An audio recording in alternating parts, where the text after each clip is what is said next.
5, 4, 3, 2, 1.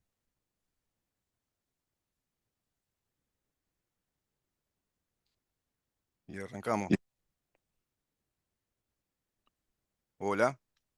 Sí.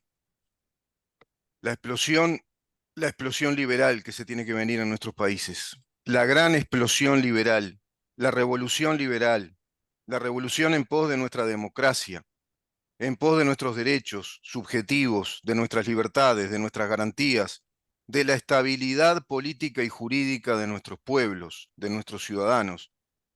La explosión de la recuperación del Estado de Derecho, pero con él de un conjunto de palabras que nos conducen por el buen pensamiento, como instrumentos verbales que nos conducen como, digamos, caminos o instrumentos del pensamiento correcto.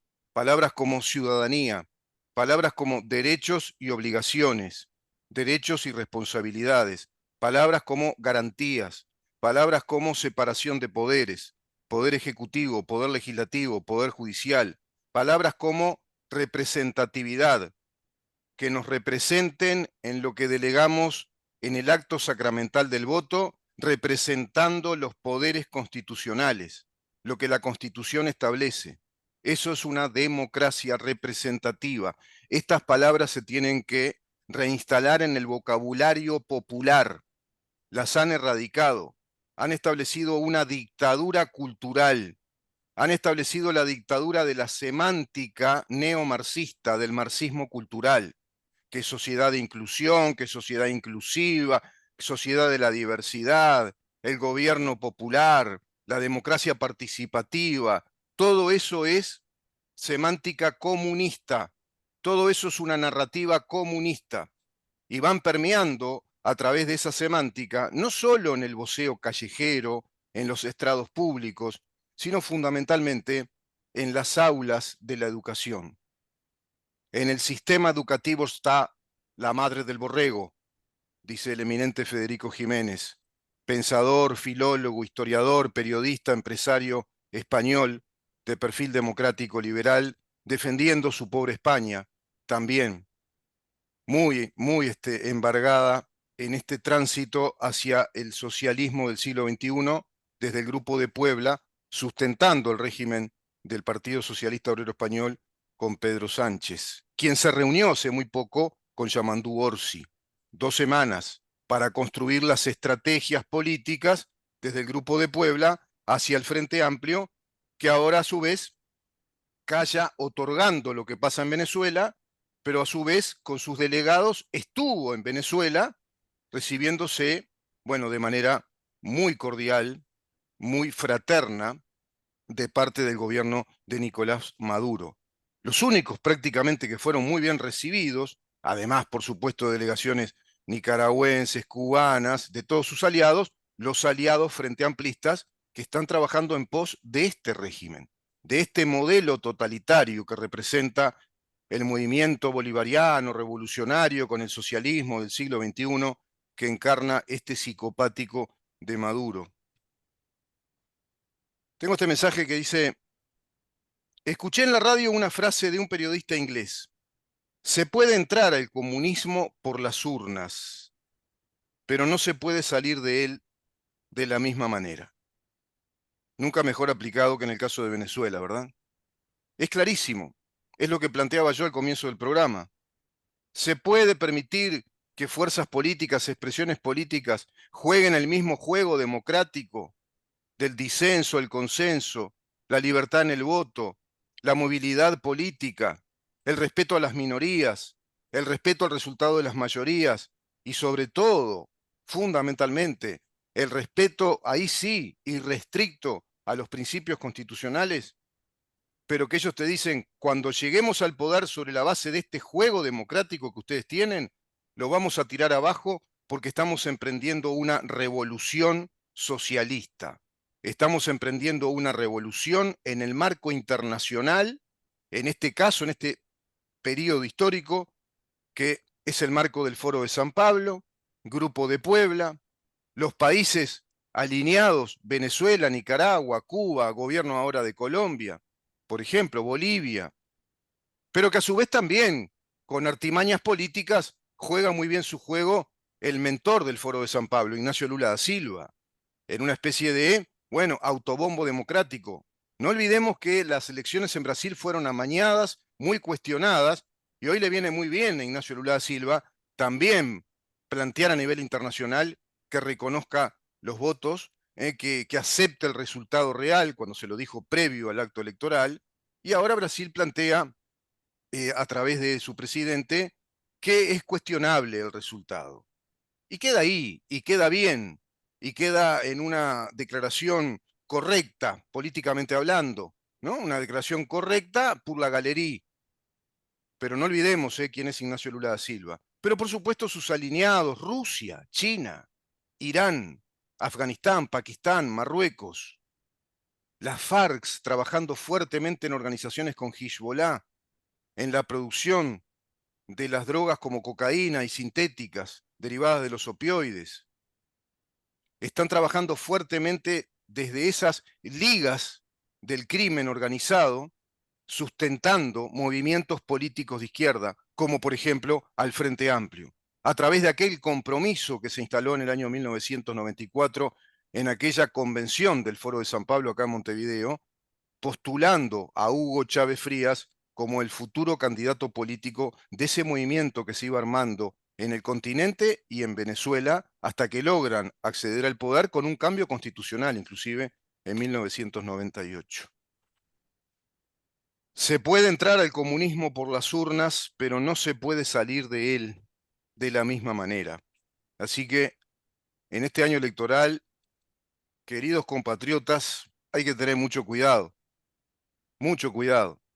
Pero claro, estas fuerzas marxistas, estas fuerzas organizadas, me refiero al Frente Amplio, PIT-CNT, ya trabajando fuertemente desde un plebiscito que distorsiona el ámbito electoral en la discusión concentrada en planes de gobierno hacia el futuro, en análisis críticos de lo que no se hizo y lo que hay que hacer de parte de esta coalición de gobierno, en el análisis de la corrección de actitudes políticas. Todo eso se va a distraer la campaña electoral en pos de un nuevo gobierno porque introducen un caballo de Troya que es nada más y nada menos que la posibilidad de inhabilitar constitucionalmente actividades que constitucionalmente se establecen como principios rectores de nuestro país, como el derecho a la propiedad privada, los derechos adquiridos y la legítima actividad de emprendimientos empresariales, comerciales, industriales. Me refiero al plebiscito del PCNT contra las AFAPs como actividad privada y propiedad privada y contra los ahorros de 1.600.000 ahorristas, planteando por constitución la confiscación de esos dineros. Típico modelo comunista, típico modelo, preparando el campo de orégano para una nueva etapa del comunismo en el Uruguay. Ya hicieron el progresismo. Ellos lo están diciendo hace tiempo. No se conforman con eso. Gonzalo Sibila manifestando el socialismo en Uruguay no vino para conformarse con medias tintas. El progresismo ya lo hicimos. Hicimos un muy buen trabajo. Es este modelo de Estado que tenemos hoy y que a su vez este gobierno no modificó. Ahí un enorme talón de Aquiles, ahí hay una crítica profundísima que venimos haciendo desde este programa y desde Libertas a la conducta política de este gobierno con este presidente a la cabeza que no modificó un ápice ni un punto y coma lo legislado contra nuestra Constitución, desbaratando, desmoronando en gran medida ya nuestro Estado de Derecho con sus garantías. Por lo tanto, hay muchos elementos que juegan a favor de estas huestes marxistas organizadas que van atravesando el camino del voto para llegar al poder y robarnos definitivamente el Estado, las instituciones, nuestras garantías, además de la guita, además de la tarasca, además de la plata. Como dice el viejo dicho popular, en definitiva la plata va y viene, pero si te quitan la salud, marchaste. Y si al Estado uruguayo le quitan la salud democrática, le quitan la salud del Estado de Derecho, le quitan la salud de sus garantías, marchó al espiedo. Y quedamos en un modelo de régimen totalitario como el de Venezuela. Sí, te voy a repetir lo que ya es un latiguillo. ¿Te das cuenta? ¿Te llegás a dar cuenta de todo esto? Es impresionante, ¿eh? Estamos atravesando un momento histórico realmente bisagra, pero no contamos con un sistema político como sí pasó en Argentina, donde están con la bandera patria bien puesta, donde están con la libertad como bandera, donde enfáticamente, de modo claro, contundente, definen un modelo político que es antagónico respecto a este progresismo woke, a este neomarxismo que genera el campo de orégano para que se radicalice este modelo hacia América Latina y el Caribe, desde el Foro de San Pablo y Grupo de Puebla, en eso que es hoy Venezuela, en lo que ya es Cuba hace mucho tiempo, en lo que ya se convirtió Nicaragua, en lo que pretenden convertir a Colombia, en lo que se convirtió Bolivia. Uruguay está camino a eso. Uruguay está camino a ese mismo proceso, con un plebiscito aberrante, inconstitucional, es un atentado a la Constitución de la República, pero la Corte Electoral lo aceptó, lo legitimó, circunscribiéndose al aspecto formal, simplemente al aspecto formal, reglamentario formal que establece la Constitución, que es la cantidad de firmas que representen el 10% del 35% del cuerpo electoral. Nada más que eso. Con más de 100.000 firmas truchas, inhabilitados electoralmente porque son funcionarios públicos que están inhabilitados para actividades proselitistas como esta, brutalmente proselitista, atentatoria contra el Estado de Derecho, contra la Constitución, los derechos adquiridos, los derechos subjetivos, derecho de propiedad, el derecho a la legítima actividad y a su vez un atentado a la estabilidad jurídica, a la seguridad jurídica, un atentado a la credibilidad del país en el exterior, en inversores. Si este plebiscito se diera, es prácticamente el golpe de gracia a nuestro Estado de Derecho ya, de acuerdo a todos los sucesivos golpes técnicos que le fueron dando a la Constitución por la vía legislativa, en este caso directamente hacia la Constitución, dando señales claras de que el pueblo uruguayo quiere el socialismo. Eso es lo que están planteando desde el PCNT, que es Partido Comunista. Quedaría la señal clara de que el pueblo uruguayo quiere el socialismo. Se desliga de sus ahorros, de sus capitales, se desliga de la actividad privada financiera, se desvincula de los principios establecidos en la Constitución respecto a la propiedad privada como un bien inviolable, como un derecho inviolable, a la legítima actividad privada también como un derecho inviolable, a los derechos adquiridos como derechos inviolables, admitirían el efecto retroactivo de que le roben el dinero a 1.600.000 ahorristas y a 3 empresas financieras privadas que operan en el Uruguay hace 26 años. Todo eso se está dando como señal si saliera ese plebiscito, tan o más importante institucionalmente y políticamente que elegir nuevas autoridades, que a su vez, como te digo, van a quedar eclipsadas en la discusión porque se va a superponer este plebiscito. Si fuera inteligente la coalición de gobierno, si sus representantes en estos debates fueran inteligentes, a partir de este plebiscito tendrían que plantear con claridad cómo acá se tiene que dirimir un modelo y otro de país. Pero plantearlo con claridad, que a lo que apunta el Frente Amplio es un modelo socialista comunista, a un régimen que pretende tirar abajo nuestro Estado de Derecho, nuestras libertades, que pretende tirar abajo nuestra democracia representativa. Pero tienen que hablar claro, no solamente decir, están en las nubes, están en otro mundo. Ya sabemos que están en otro mundo. No se calienten con los frente amplistas y los comunistas. Ellos están haciendo su trabajo. Ellos son revolucionarios, son terroristas contra el Estado de Derecho. A tal extremo que introdujeron una ley que dice que nuestro Estado fue terrorista. ¿Se dan cuenta de las paradojas que van planteando? Y el sistema político uruguayo callado la boca, el que calla, otorga. El que calla, encubre. El que calla, actúa políticamente por omisión.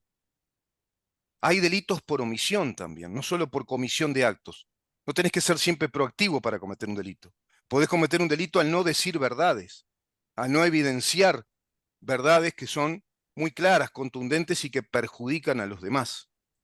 De todo esto que estoy diciendo es cómplice y culpable un sistema político uruguayo que por lo menos, para hablar de la historia más reciente, desde el año 1985 a la fecha, es culpable de que hayan crecido estas hordas y huestes comunistas introducidas en el Estado, introducidas en el sistema educativo, introducidas en el sistema educativo.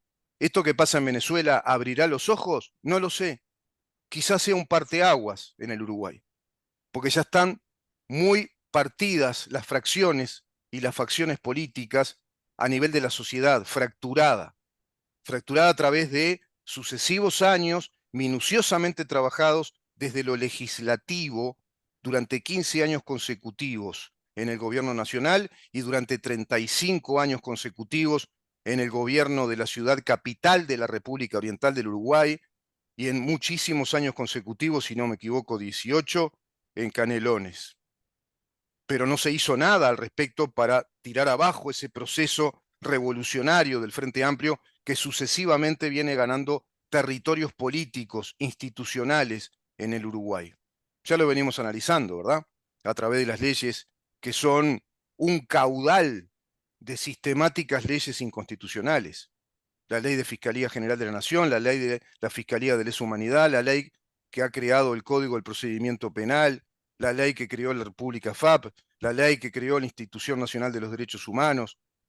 Está lleno de leyes inconstitucionales. La ley de los consejos de salarios dando marco jurídico a los sindicatos únicos corporativos. Fíjense lo que se dice en esta declaración Tupamara, Movimiento de Liberación Nacional. Montevideo, 28 de julio del 2024. El Movimiento de Liberación Nacional, Tupamaros, saluda al pueblo venezolano que una vez más, en un acto eleccionario ejemplar, decidió continuar el camino de la paz junto al proyecto bolivariano de soberanía y justicia social, típica declaración comunista. Proyecto bolivariano de soberanía y justicia social. Justicia social, recuerden, terminología marxista. La derrota del proyecto golpista de la derecha continental y del imperialismo norteamericano se transforma además en un hilo de la indispensable integración de los pueblos de la patria grande, proyecto Foro de San Pablo, el proyecto de América Latina y el Caribe como esa patria grande comunista, socialista. Saludamos esta decisión popular y llamamos a las organizaciones sociales y políticas a defender el derecho de los pueblos a decidir su destino por la liberación nacional y el socialismo, por la liberación nacional y el socialismo. Y vuelve la vieja expresión terrorista, habrá patria para todos y todos. Ahora dicen habrá patria para todas y todos. Antes era habrá patria para todos o para nadie. Habrá patria para todos o para nadie. Ahora es habrá patria para todas y todos, porque viste, se modernizaron un poquito y juegan con el lenguaje inclusivo, que es políticamente correcto, dentro de la cultura marxista. Claro, exacto, Ramón, exacto. Todo esto es políticamente correcto desde la cultura marxista revolucionaria marxista, con la cual convive este gobierno.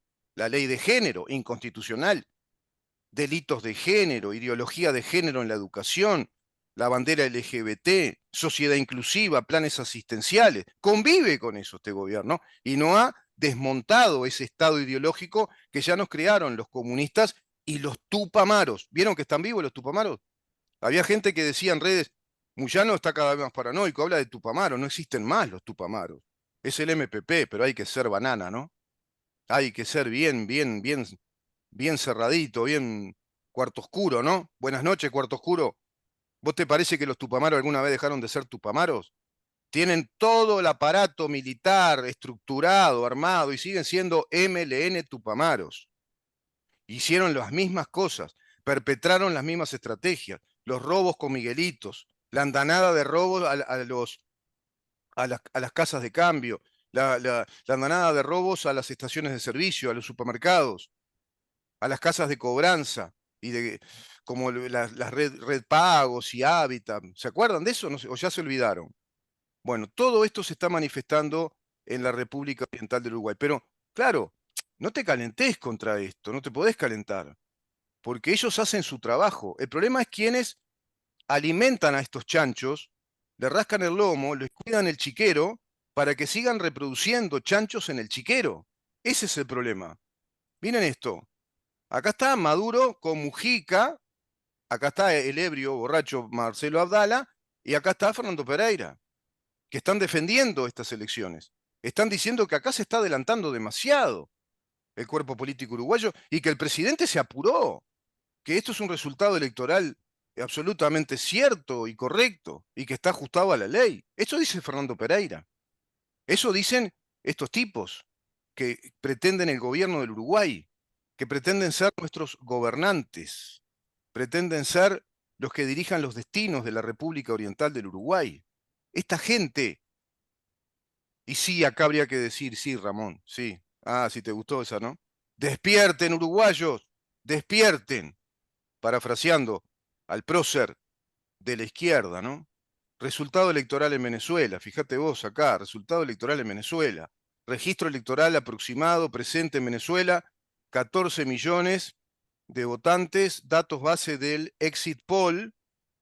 Bueno, da que Edmundo González, la oposición, llegó al 62,56% con 8.320.700 votos y Nicolás Maduro con el 30,83% con 4.100.050 votos. Otros candidatos votaron 617.650 votos, sumando un 4,64%.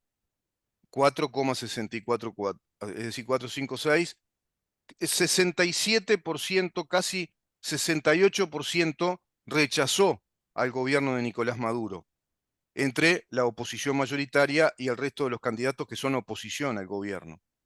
Ayuden a difundir esto, fue tomado del Centro Nacional, del Consejo Nacional Electoral, y lo pasó a uno de los sectores que no está de acuerdo con el fraude. Ayuden, no sé si será efectivamente así, pero acá está la imagen, la foto tomada de un conteo final de pantalla oficial del sistema que se utiliza, que es la base de Exit Poll. Es el sistema oficial electrónico de conteo de votos con estos datos, votos por candidato.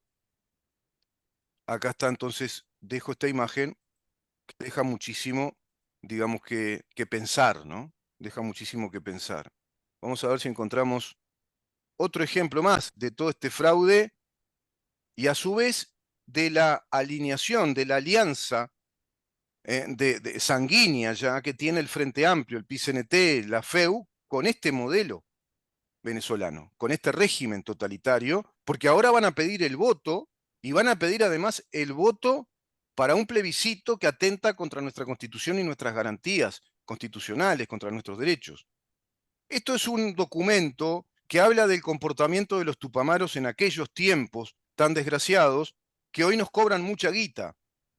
A través de estos tiempos, cuando ellos atentaron, torturaron gente, mataron, engrillaron, hicieron desaparecer, hicieron copamientos, son los que después nos dijeron, cuando fueron gobierno, que el Estado uruguayo fue terrorista desde el año 1968 a 1985, y que este gobierno cómplice dejó esa ley. Y esa ley abona la teoría de una fiscalía de lesa humanidad y también va abonando la teoría histórica que ellos le formulan a los chiquilines en el liceo. Entonces, vamos a despertar en serio, vamos a hablar en serio, ¿eh? No solo en la contienda electoral, ahí en la fase final, haciéndose los alarmados, porque acá hay un gran pacto político que instaló este modelo progresista con un Estado uruguayo que es un modelo social marxista ya instalado. Y está generando todo el campo de orégano para que tengan la fuerza y el impacto en el relato, la narrativa política que están desarrollando sobre estas perlas de corrupción del gobierno, un gobierno sin rumbo, etcétera, y calladito la boca, muy débil para defender nuestras libertades. 30 de julio de 1971, agente Ildefonso Kauslavkas, encontrado en el Parque Municipal Baferreira, maniatado con alambres, arrodillado y atado a un árbol, la boca cosida con alambre. Le cosieron la boca con alambre y 2 tiros en la nuca.